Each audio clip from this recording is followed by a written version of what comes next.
We don't adjudicate marriage certificates. So what I am telling you is I am not going to adjudicate citizenship claims from the podium. I'm not going to adjudicate a citizenship case. Of evidence. I'm not going to adjudicate. Did Mr. Wani provide Can you let me finish before you interrupt me, please? That's how we do it in this briefing room. That tense exchange at the State Department with Deputy Spokeswoman Marie Harf, all over the Sudanese Christian mother sentenced to death because of her religion. She is married to a U.S. citizen. So her 2 children, including her newborn, born in prison and shown here, should hold American citizenship because of their father. So why isn't the White House doing more to secure her release and that of her children? President Obama, despite promises, continues to leave the post of Ambassador at Large for International Religious Freedom vacant since the resignation of the woman who held that post back in October.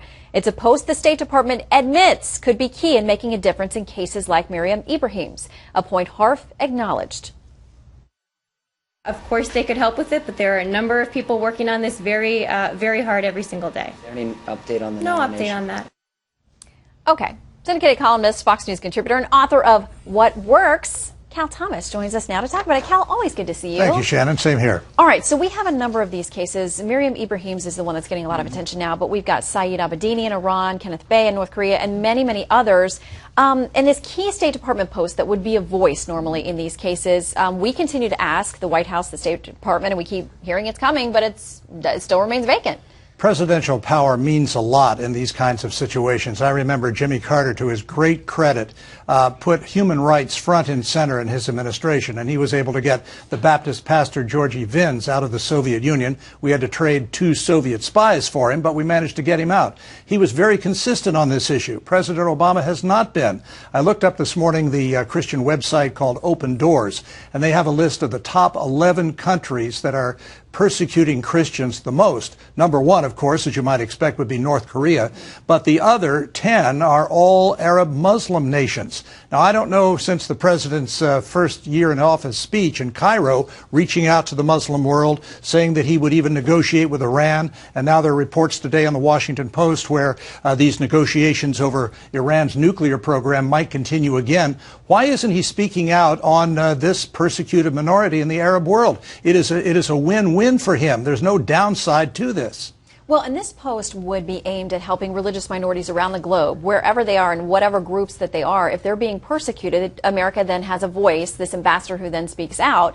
And the position is aimed at helping Christians, Muslim, Jews, right. Whoever it is.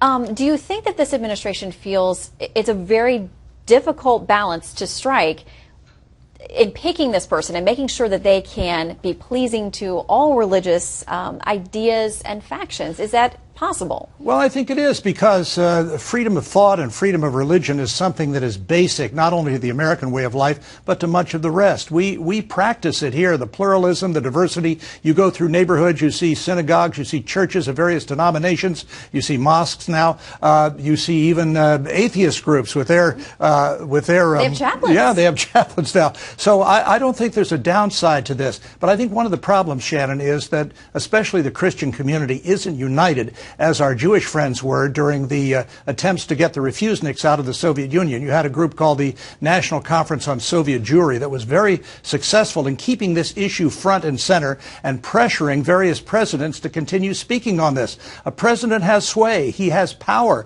He has the ability to make this issue front and center. And not to say anything, I think, gives aid and comfort to those who would persecute religious minorities, as you say, around the world.